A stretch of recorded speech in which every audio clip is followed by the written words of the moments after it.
Hi everyone, and we're back today with some Dracula. Now, I should warn you that this and Frankenstein are going to be very slow burns. They're from the Romantic era slash proto-Romantic era. It's just going to be a slow burn, and it, pacing's going to be a bit weird. So please bear with me as I try to get through these books. May 5th. I must have been asleep, for certainly if I had been fully awake, I must have noticed the approach of such a remarkable place, and the gloom of the courtyard looked of considerable size, and as several dark ways led from it under great round arches, it perhaps seemed bigger than it really is. I have not yet been able to see it by daylight. When the clashe stopped, the driver jumped down and held out his hand to assist me to alight. Again, I could not but notice the prodigious strength. His hand actually seemed like a steel vice that could have crushed mine if he had chosen. Then he took out my traps and placed them on the ground beside me as I stood close to a great door.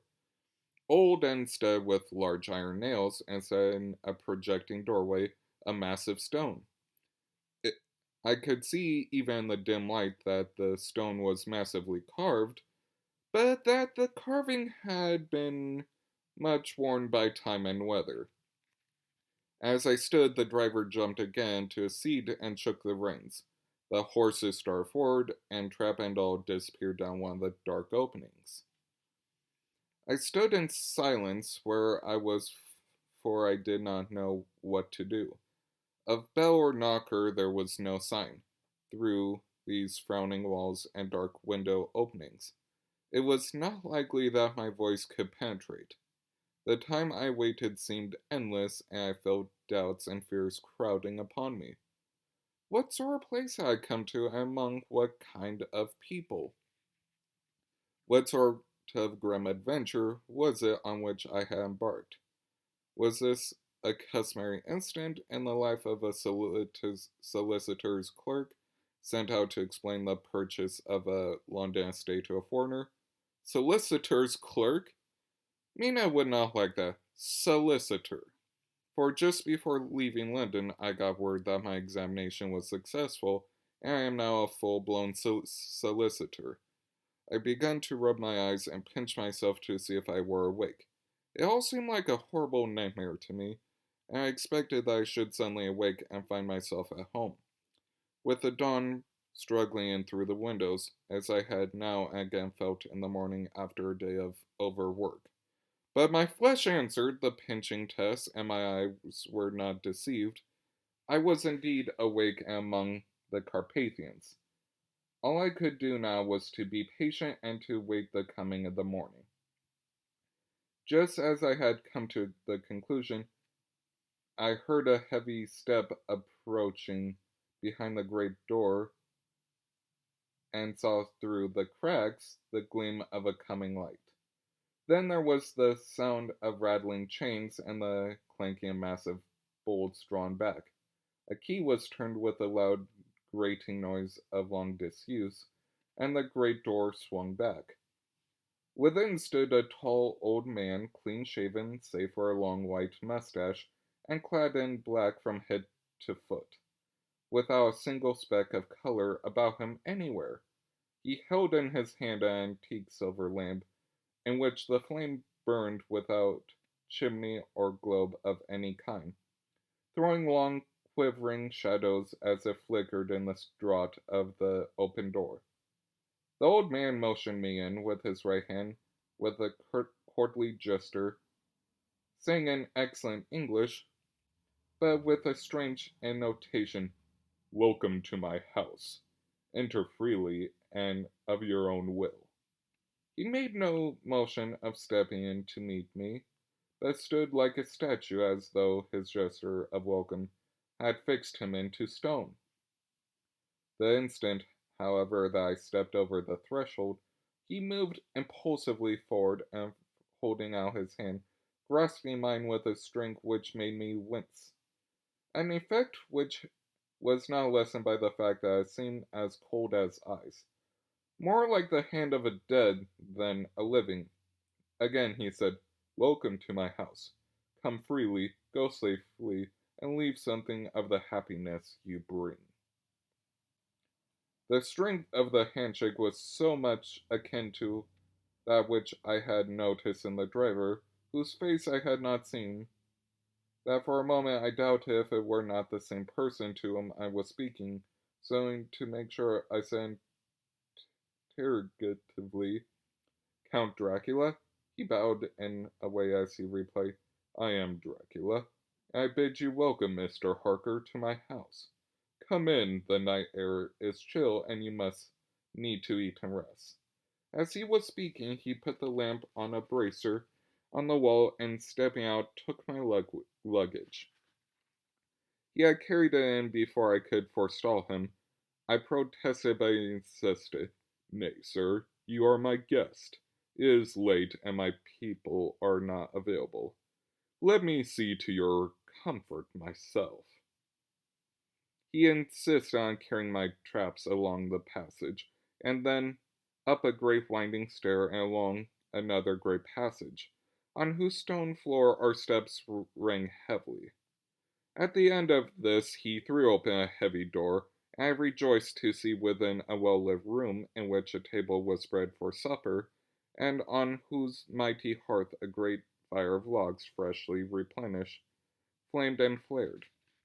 The Count halted, putting down my bags, and closed the door, and crossing the room, opened another door, which led into a small octagonal room, lit by a single lamp and seemingly without a window of any sort. Passing through this, he opened another door and motioned me to enter. It was a welcome sight, for here was a great bedroom well lighted and warmed with another log fire. Also added to, but lately, for the top logs were fresh, which sent a hollow roar up the wide chimney. The Count himself left my luggage in sight and withdrew, saying, before he closed the door, "You will need, after your journey, to refresh yourself by making your toilet. I trust you will find all your wish. When you are ready, come into the other room where you will find your supper prepared." The light and warmth and the Count's courteous welcome seemed to have dissipated all my doubts and fears. Having then reached my normal state, I discovered that I was half famished with hunger, so making a hasty toilet, I went into the other room. I I found supper already laid out. My host, who stood up on one side of the great fireplace, leaning against the stonework, made a graceful wave of his hand to the table and said, "I pray you be seated and sup how you please. You will, I trust, excuse me that I do not join you, but I have dined already, and I do not sup." I handed to him the sealed letter which Mr. Hawkins had entrusted to me. He opened it and read it gravely, then, with a charming smile, he handed it to me to read. One passage of it at least gave me a thrill of pleasure. "I must regret that attack of gout, from which malady I am a constant sufferer, forbids absolutely any traveling on my part for some time to come. I am happy, but I am happy to say I can send a sufficient substitute, one in whom I have every possible confidence. He is a young man, full of energy and talent in his own way, and of a very faithful disposition. He is discreet and silent, and has grown to manhood in my service. He shall be ready to attend to on you when you will during his stay, and shall take your instruction in all matters." The Count himself came forward and took off the cover of a dish, and I fell to at once on an excellent roast chicken. This, with some cheese and a salad, and a bottle of old Tokay, of which I had 2 glasses, was my supper. During the time I was eating it, the Count asked me many questions as to my journey. I told him by degrees all I had experienced. By this time I had finished my supper, and by my host's desire, had drawn up a chair by the fire and begun to smoke a cigar, which he offered me, at the same time excusing himself that he did not smoke. I had now opportunity of observing him, and found him a very marked physiognomy. His face was a very strong aquiline, with a high bridge of the thin nose and peculiarly arched nostrils, with lofty domed forehead and hair growing scantily around the temples, but profusely elsewhere. His eyebrows were very massive, almost meeting over the nose, and with a bushy hair that seemed to curl in its own profusion. The mouth, so far as I could see under the heavy mustache, was fixed and rather cruel looking, with peculiarly sharp white teeth. These protruded over the lips, whose remarkable rudiness showed astonishing vitality in a man of his years. For the rest, his ears were pale and at the tops extremely pointed. The chin was broad and strong, and the cheeks firm through thin. The general effect was one of extraordinary pallor. Hitherto I had noticed the backs of his hands as they lay on his knees in the firelight, and they had seemed rather white and fine, but seeing them now close, I could not but notice that they were rather coarse, broad, with squat fingers. Strange to say, there were hairs in the center of the palms. The nails were long and fine, and cut to sharp points. As the Count leaned over me and his hands touched me, I could not repress a shudder. It may have been that his breath was rank, but a horrible feeling of nausea came over me which, do what I would, I could not conceal. The Count, evidently noticing it, drew back, and with a grim sort of smile which showed more than he had yet done, his protuberant teeth, sat himself down again, and on his own side of the fireplace. We were both silent for a while, and as I looked towards the window, I saw the first dim streak of the coming dawn. There seemed a strange stillness over everything, but as I listened, I heard, as if from down below the valley, the howling of many wolves. The Count's eyes gleamed, and he said, "Listen to them, the children of the night. What music they make." Seeing, I suppose, some expression in my face strange him, "Ah, sir, you dwellers in the city cannot enter into the feeling of the hunter." Then he rose and said, "But you must be tired. Your bedroom is all right, and tomorrow you shall sleep as late as you will. I have to be awake till the afternoon, so sleep well and dream well." With a courteous bow, he opened for me himself the door to the octagonal room. I entered my bedroom. I am all in a sea of wonders. I doubt, I fear, I think strange things, which I dare not confess to my own soul. God keep me, if only for the sake of those dear to me. 7th of May. It is again early morning, but I have rested and enjoyed the last 24 hours. I slept till late in the day and woke on my own accord. When I had dressed myself, I went into the room where we had supped and found a cold breakfast laid out, with coffee kept hot by the pot being placed on the hearth. There was a card on the table which was written, "I have to be absent for a while. Do not wait for me. D." I set to and enjoyed a hearty meal, which I had done. I looked for a bell so that I might let the servant know I had finished, but I could not find one. There are certainly odd deficiencies in the house concerning the extraordinary evidence of wealth which are around me. The table service is of gold and so beautifully wrought that it must be of immense value. The curtains and upholstery of the chair and sofas and the hangings of my bed are the costliest and most beautiful fabric, and must have been a fabulous value when they were made, for they are centuries old, though in excellent order. I saw something like them in Hampton Court, but there they were worn and frayed and moth-eaten.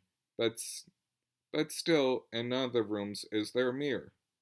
There's not even a toilet glass on my table, and I had to get the little shaving glass from my bag before I could either shave or brush my hair. I had not yet seen a servant anywhere, or heard a sound near the castle except the howling of wolves. Some time after I had finished my meal, I do not know whether to call it breakfast or dinner, for it was between 5 and 6 o'clock when I had it. I looked about for something to read, for I did not like to go about the castle until I asked the Count's permission. There were materials, so I opened another door in the room and found a sort of library. The door opposite mine I tried but found it locked. In the library I found in great delight a vast number of English books, whole shelves full of them, and bound volumes of magazines and newspapers. A table in the center was littered with English magazines and newspapers, though none of them were of very recent date. The books were the most varied kind: history, geography, politics, political economy, botany, geology, law, all relating to English and English life and customs and manners. There were even such books of reference as the London Dictionary, the Red and Blue books, Whitaker's Almanac, the Army and Navy list, and somehow glad in my heart to see the law list. Whilst I was looking at the books, the door opened and the Count entered. He saluted me in a hearty way and hoped that I had a good night's rest, then went on, "I'm glad you found your way in here, for I'm sure there is much that will interest you. These companions," and he laid his hand on some of the books, "have been great friends to me for some years past, ever since I had the idea of going to London. Have given me many, many hours of pleasure. Though through them I had come to know your great England, and to know her is to love her. I long to go through the crowded streets of your mighty London, to be in the midst of the whirl and rush of humanity, to share its life, its change, its death, and all that makes it what it is. But alas, as yet I only know your tongue through books. To you, my friend, I look that I know it to speak." "But, Count," I said, "you know and speak English thoroughly." He bowed gravely. "I thank you, my friend, for all your all too flattering estimate, but yet I fear that I am but a little way on the road I would travel. True, I know the grammar and the words, but I yet know not how to speak them." "Indeed," I said, "you speak excellently." "Not so," he answered. "Well, I know that I do move and speak in your London. None there are who would not know me for a stranger. That is not enough for me, for here I am a noble, I am a boyar. The common people know me, and I am master. But a stranger in a strange land, he is no one. Men know him not, and to know not is to not care not for. I am content if I am like the rest, so that no man stop if he sees me, or pause in his speaking if he hear my words. Ha ha, a stranger! I have been so long master, I would be master still, or at least that none other should be master of me. You come to me not alone as agent of my friend Peter Hawkins of Exeter, to tell me all about my new estate in London. Ye shall, I trust, rest here with me for a while, so that by our talking I may learn the English annotation. I would that you tell me when I make an error, even the smallest, in my speaking. I am sorry that I had to be long away so long today, but you will, I know, forgive one who has so many important affairs at hand." "Of course," I said all I could about being willing, and asked if I might come into that room when I chose? He answered, Yes, certainly, I added. You may go anywhere you wish in the castle except where the doors are locked, where of course you will not wish to go. There are reasons that all things are as they are, and did you see with my eyes and not with my knowledge, you would perhaps better understand. I said I was sure of this, and then he went on, We are in Transylvania, and Transylvania is not England. Our ways are not yours, and there will be too many strange things. Nay, from what you have told me of your experience already, you know something of what strange things there may be. This led to much conversation, as was evident that he wanted to talk, if only for talking's sake. I asked him many questions regarding things that already happened to me or come within my nose. Something he sheared off the subject or turned the conversation by pretending not to understand, but generally he answered all I asked most frankly. Then, as time went on, I had got somewhat bolder. I asked him for some of the strange things of the preceding night, as for instance, why the coachman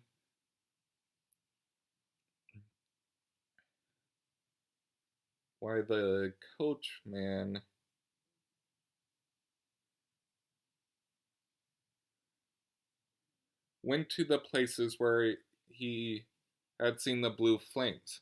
He then explained to me that it was commonly believed that on a certain night of the year, last night in fact, when all evil spirits are supposed to have unchecked sway, a blue flame is seen over any place where the treasure has been concealed. That treasure has been hidden, he went on, in the region through which you came last night. There can be but little doubt, for it was the ground fought over for centuries by the Wallachians, the Saxon, and the Turk. Why, there is hardly a foot of soil in all this region that had not been enriched by the blood of men, patriots or invaders. In old days, there were stirring times when the Austrians and the Hungarians came up in hordes and the patriots went out to meet them.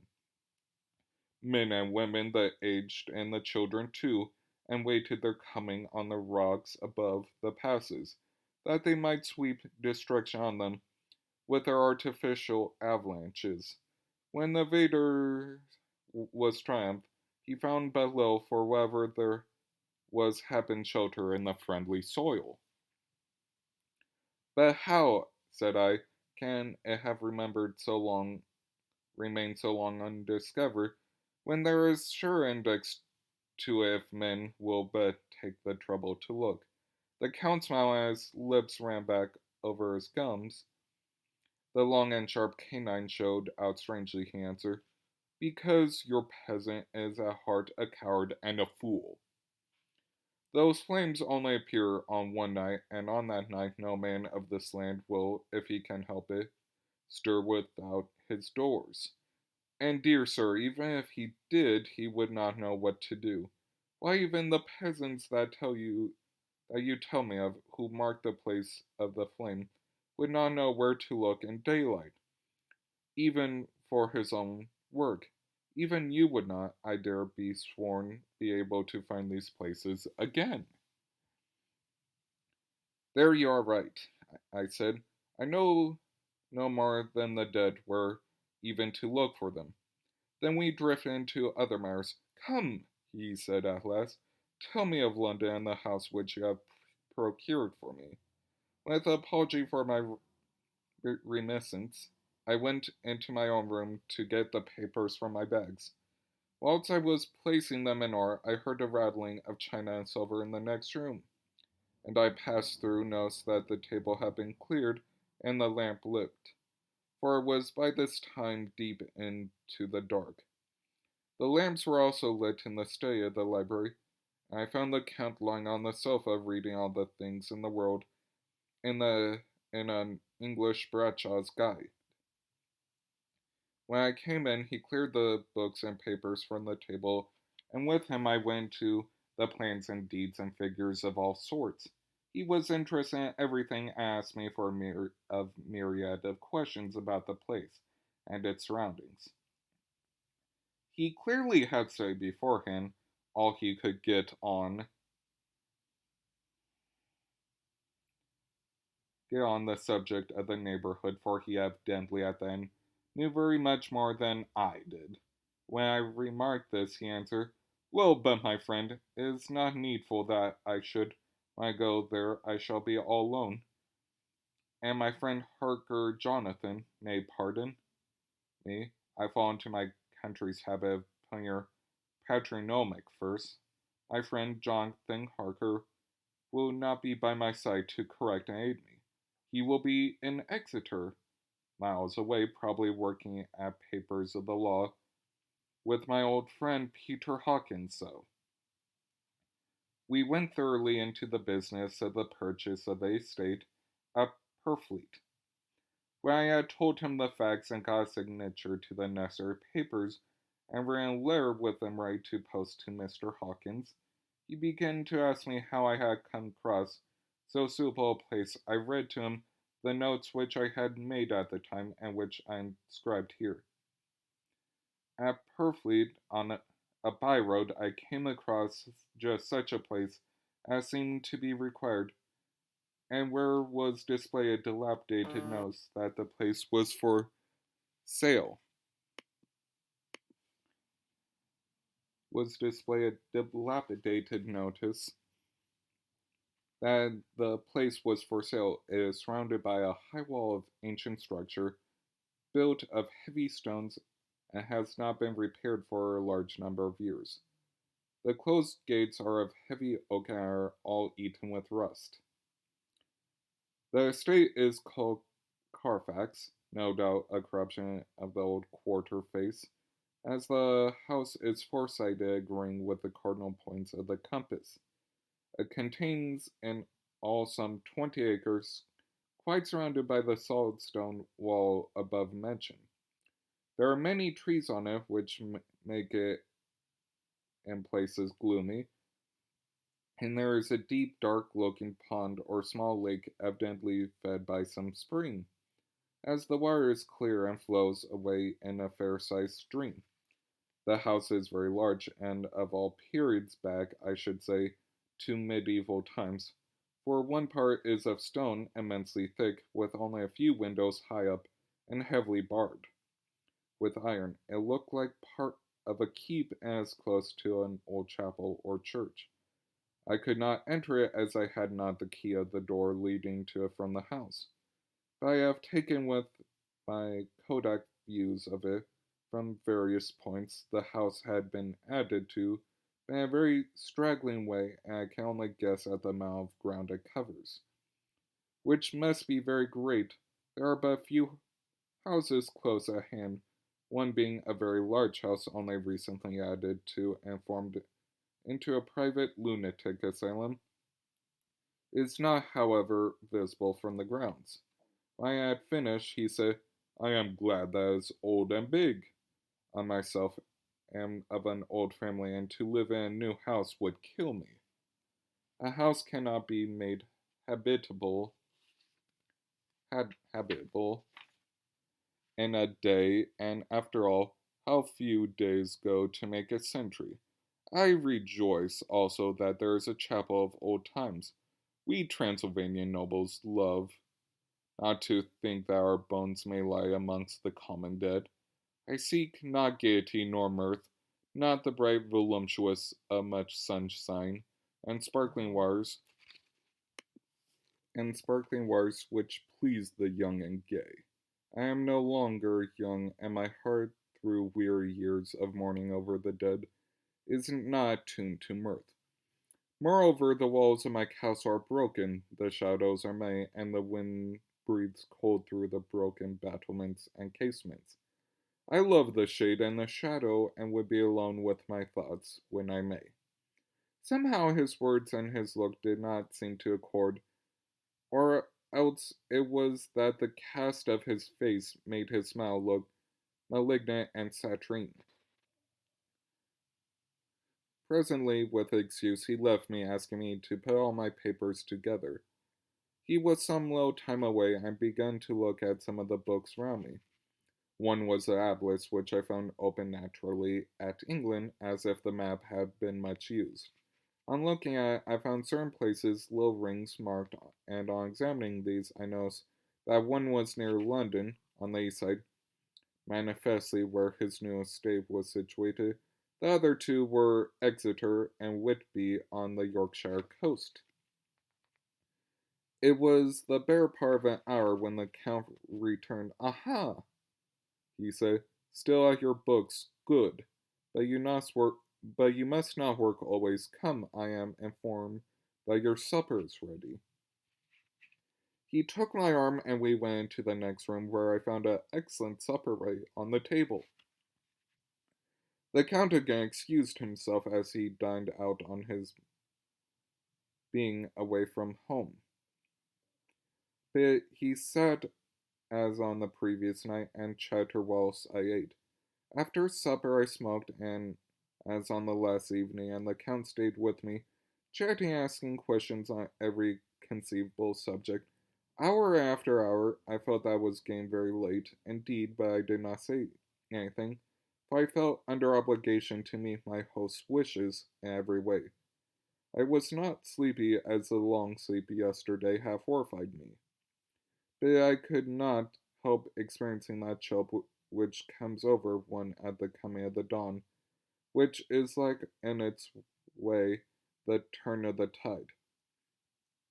They say that people who are near death die generally at the change to the dawn or at the turn of the tide. Anyone who has, when tired and tied as it were to his post, experienced this change in the atmosphere can well believe it. All at once we heard the crow of a cock coming up with the preternatal shrillness through the clear morning air. Count Dracula jumped to his feet and said, "Why, there is the morning again. How remiss I am let you to stay up so long. You must make your conversation regarding my dear new country of England less interesting, so that I may not forget how time flies by us." And with a courtly bow, he quickly left me. I went to my room and drew the curtains, but there was little to notice. My window opened into the courtyard. All I could see was the warm gray of quickening sky, so I pulled the curtains again and have written of this day, the 8th of May. I began to fear as I wrote in this book that I was getting too diffuse, but now I'm glad that I went to detail for from the first, for there is something so strange about this place, and all in it, that I cannot but feel uneasy. Wish I were safe out of it, or that I had never come. It may be that this strange night existence is telling on me, but would that there were all, if there were anyone to talk to, I could bear it. But there is no one. I have only the Count to speak with, and he, I fear, I am myself the only living soul within this place. Let me be prosaic. So far as facts can be, it will help me bear up. Imagination must not run riot with me. If it does, I am lost. Let me say at once how I stand or seem to. I only slept a few hours when I went to bed, feeling that I could not sleep any more. Gob, I had hung my shaving glass by the window and was just beginning to shave. Suddenly I felt a hand on my shoulder, and I heard the Count say to me, "Good morning." I started, for it amazed me I had not seen him, since the reflection of the glass covered the whole room behind me. In starting I had cut myself slightly, but did not notice it at the moment, having answered the Count's salutation. I turned to the glass again to see how I had been mistaken. This time there could be no error, for the man was close to me, and I could see him over my shoulder. But there was no reflection of him in the mirror. The whole room behind me was displayed, but there was no sign of a man in it except myself. This was startling, and coming on top of so many strange things was beginning to increase that vague feeling of uneasiness which I had always had when the Count is near. But at the instant that I saw that the cat had bled a little, and the blood was trickling over my chin, I laid down the razor, turning as I did so half round to look for some sticking plaster. When the Count saw my face, his eyes blazed with a sort of demonic fury, and he suddenly made a grab at my throat. I drew away, and his hand touched the string of beads which held the crucifix. It had an instant change in him, for the fury passed so quickly that I could hardly believe it was ever there. Take care, he said, take care how you cut yourself. It is most dangerous than you think in this country. Then, seizing the shaving glass, he went on, and this is the wretched thing that had done the mischief. It is a foul bauble of man's vanity. Away with it! And opening the heavy window with one wrench of his terrible hand, he flung out the glass, which was shattered into 1,000 pieces on the stones of the courtyard far below. Then he withdrew without a word. It is very annoying, for I do not see how I am to shave unless in my watch case or the bottom of the shaving pot, which is fortunately metal. When I went to the dining room, breakfast was prepared, but I could not find the Count anywhere. So I breakfasted alone. And it's strange that as yet I have not seen the Count eat or drink. He must be a very peculiar man. After breakfast, I did a little exploring in the castle. I went out on the stairs and I found a room looking towards the south. The view was magnificent. From where I stood, there was very opportunity of seeing it. The castle is on the very edge of a terrible precipice, a stone falling from the window would fall 1,000 feet without touching anything. As far as the eye can reach is a sea of green tree tops and occasionally a deep rift where there is a chasm. Here and there are silver threads where the rivers wind in a deep gorge through the forest. But I am not in hard to describe beauty, for when I had seen the view I explored further, doors everywhere, and all locked and bolted, and no place safe from the windows in the castle wall is there available exit. The castle is a veritable prison, and I am a prisoner. And we shall leave off there.